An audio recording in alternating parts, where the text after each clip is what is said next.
Muraho, tubahaye ikaze na karibu kuri uru rubuga Isuzumiro TV, aho tuganirira uburyo twabungabunga ubuzima bwacu n'abacu, bityo tukagira ubuzima buzira umuze.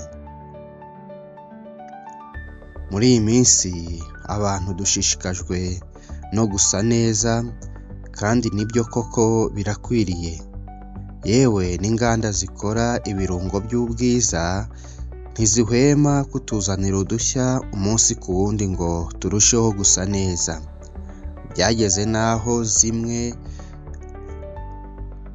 zidukorera amavuta yo kwitukuza kandi zabonye abakiriye, nubwo ubuyobozi bukomeje kuyamagana. Nawe waba wifuza gusa neza, ukagira uruhu runyerera rworoshye cyangwa umusatsi ukomeye kandi ushashagirana? Waba warigeze ugira umusatsi upfukagurika bikakubangamira? Tega amatwi, iki kiganiro kirarangira wamenye ibiribwa 10 bya mbere warya bikagufasha kugira umusatsi ukomeye mwiza, ushashagirana kandi ukura ukaba muremure. Uramenya kandi ibiribwa byagufasha kugira uruhu rwiza rutoshye kandi runyerera. Burya ibyo turya bigira umumaro munini wagutse mu buzima bwacu.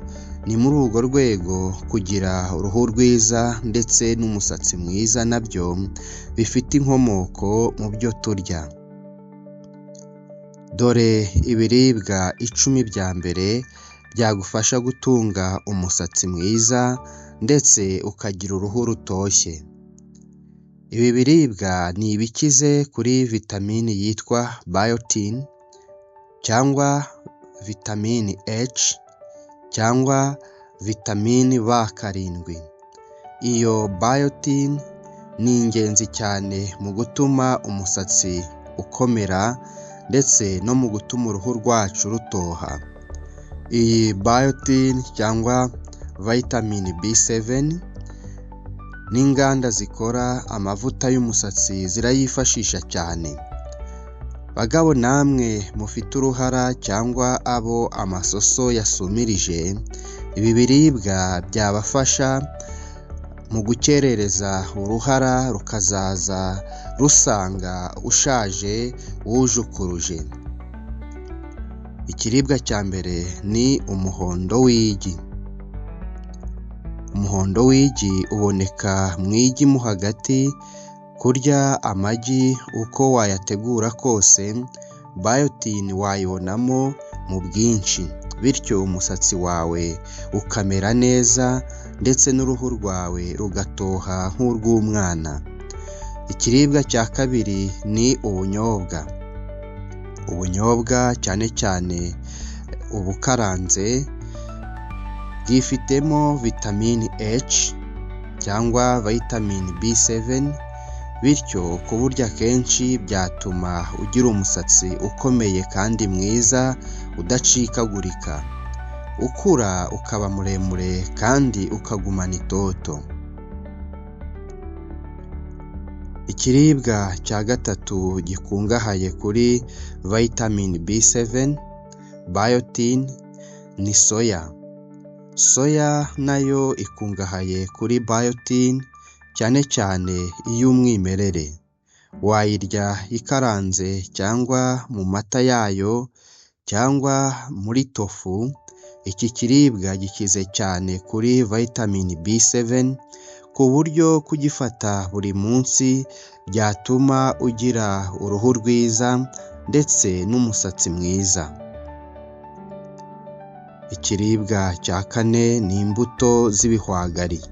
Izi nazo zikize kuri vitamini B7. Wazirya zikaranze cyangwa ugakoresha amavuta y'igihwagari. Ibi byatuma uruhu rwawe ruba nk'urw'agahinja, rugahorana itoto ndetse umusatsi wawe ugakomera, uruhara rugatinda kuza, rukazaza rusanga wujukuruje. Ikiribwa cya gatanu ni inyama y'umwijima. ikomoka ku matungo atandukanye.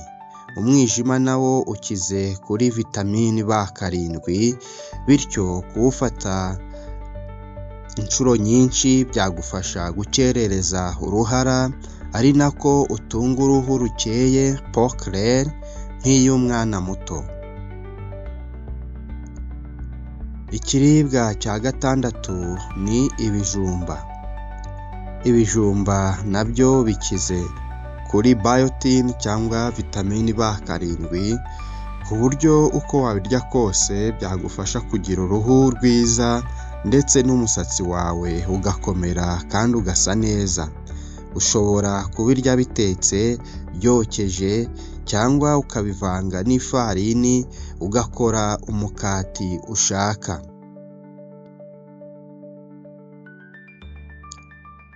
Ikiribwa cya karindwi ni ibihumyo.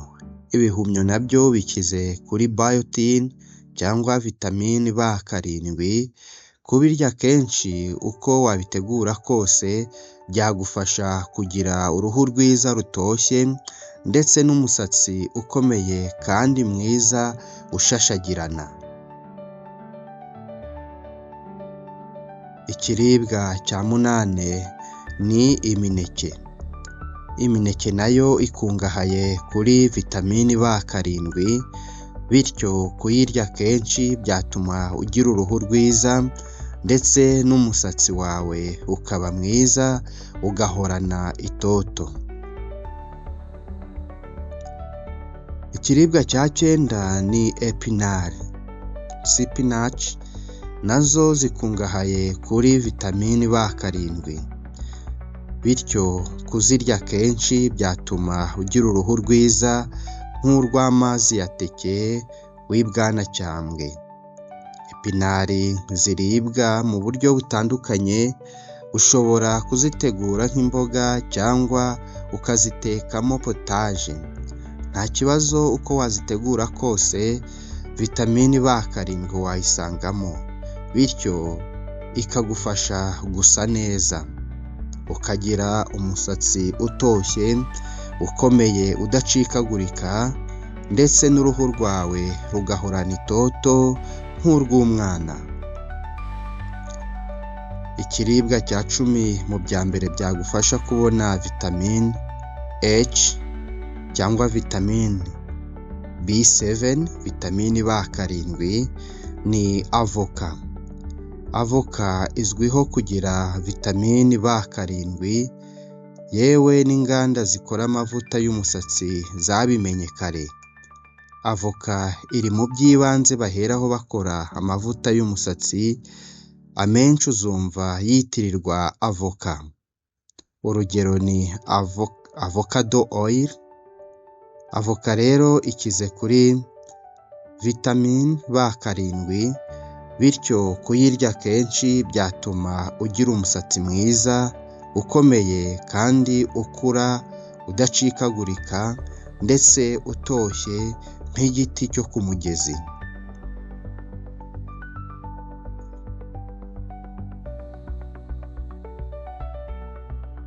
Ngayo rero nimuryoherwe kandi murye ibibafitiye akamaro. Inka ngo yabyaye muki, imaze kubyara iti urwanjye ndukuyeho, hasigaye urw'abashumba. Nanjye uruhare rwanjye ndukuyeho, mbahaye amakuru mpamo y'uburyo wabungabunga uruhu n'umusatsi wawe, uhereye mu guhitamo ibijya ku isahani yawe ndetse n'ibijya mu gifu cyawe. Turabashimiye cyane kuba mutwumva kandi mukomeje gukora subscribe.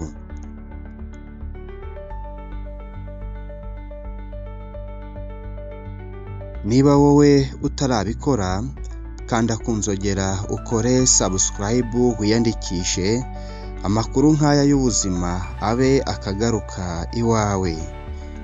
Erega gukora subscribe kuri urubuga Isuzumiro TV ni nko guturana n'umujyanama w'ubuzima mu nzu imwe. Murakoze, mugire ishya n'ihirwe, muhahe, muronke, mugire ubuzima buzira umuze. mwari kumwe n'impuguke MT.